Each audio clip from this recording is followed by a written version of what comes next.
Assalamualaikum warahmatullahi wabarakatuh.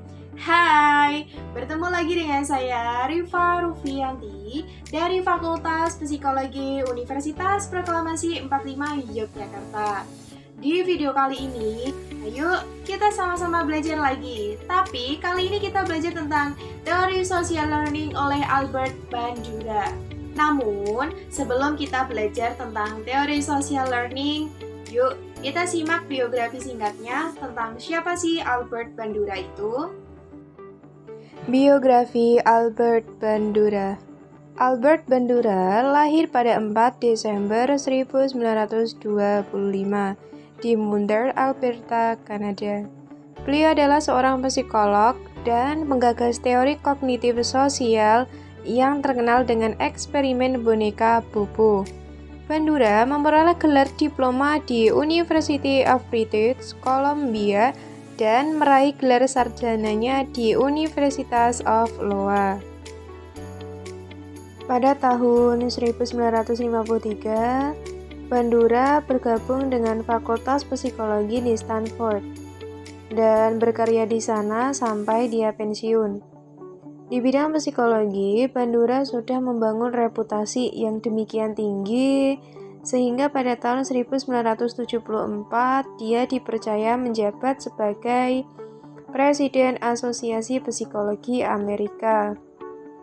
Murid-muridnya sendiri menjuluki dia generalis modern, seorang pria dengan pengetahuan sangat luas di banyak bidang ilmu. Nah, setelah kita tahu siapa itu Albert Bandura yang mengemukakan tentang teori social learning, tibalah saatnya kita sama-sama belajar tentang teori social learning oleh Albert Bandura. Pendekatan social learning merupakan pendekatan dalam psikologi yang dikemukakan oleh Albert Bandura. Teori social learning juga dikenal sebagai teori observational learning. Bandura berpendapat bahwa belajar dengan model observasi itu terjadi sepanjang masa. Kapasitas untuk belajar penuh di mana individu akan selalu belajar dari segala hal yang mereka amati dari lingkungan. Pandangan Bandura dalam teori kognitif sosial menekankan human agency, agen manusia, perencanaan secara sadar dan pelaksanaan tindakan yang diniatkan yang mempengaruhi masa depan. Hal tersebut oleh Bandura disebut perspektif diri, di mana sistem indera, motor, dan otak adalah alat manusia yang dipakai manusia untuk berpikir dalam menyelesaikan tugas dan mencapai tujuan yang memberi makna, yang mempunyai fungsi perencanaan proaktif, aspirasi, penilaian diri, dan refleksi diri yang dipandu oleh skema kognisi. Menurut Bandura, setiap proses belajar sosial menggunakan model dalam urutan tahapan yang meliputi: pertama, tahap perhatian. Bandura menganggap bahwa sebelum mempelajari sesuatu, seseorang harus memperhatikan terlebih dahulu hal-hal yang ingin ia pelajari. Nah, hal ini biasa disebut tahap pengamatan. Yang kedua, yaitu tahap penyimpanan dalam ingatan. Informasi yang diperoleh seseorang dapat disimpan secara simbolis dengan dua cara, yaitu imajinasi dan verbal. Dalam hal ini melibatkan proses kognitif seseorang. Nah, yang ketiga yaitu tahap reproduksi. Pada tahap ini, seseorang tengah mengalami pembentukan perilaku.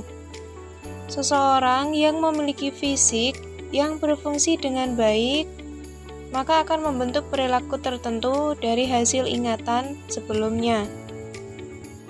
Yang keempat yaitu tahap motivasi. Pada tahap ini bisa juga disebut tahap penerimaan dorongan yang dapat berfungsi sebagai reinforcement. Pada tahap ini, model yang dianjurkan yaitu pemberian pujian untuk kinerja yang memuaskan.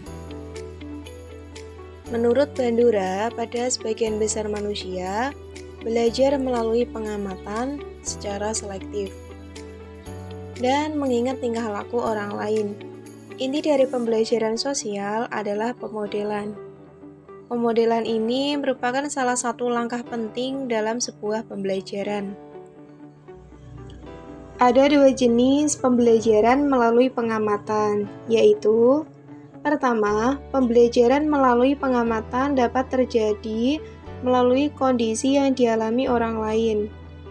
Contohnya, seorang pelajar melihat temannya dipuji dan ditegur oleh gurunya karena perbuatannya, maka ia kemudian meniru melakukan perbuatan lain yang tujuannya sama, ingin dipuji oleh gurunya.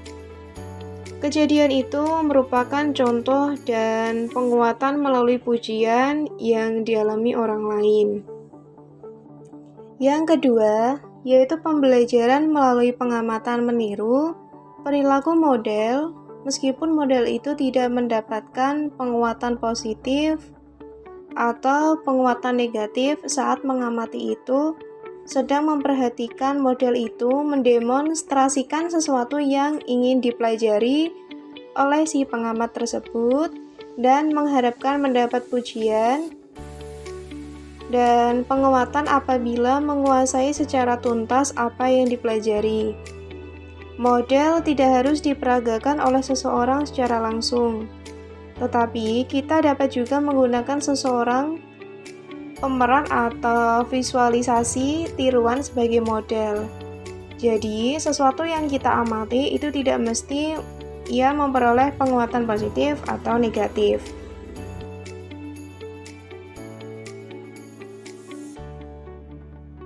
Nah, jadi seperti itu teori social learning yang dijelaskan oleh Albert Bandura. Cukup sekian yang dapat saya sampaikan, kurang lebihnya saya mohon maaf. Wassalamualaikum warahmatullahi wabarakatuh.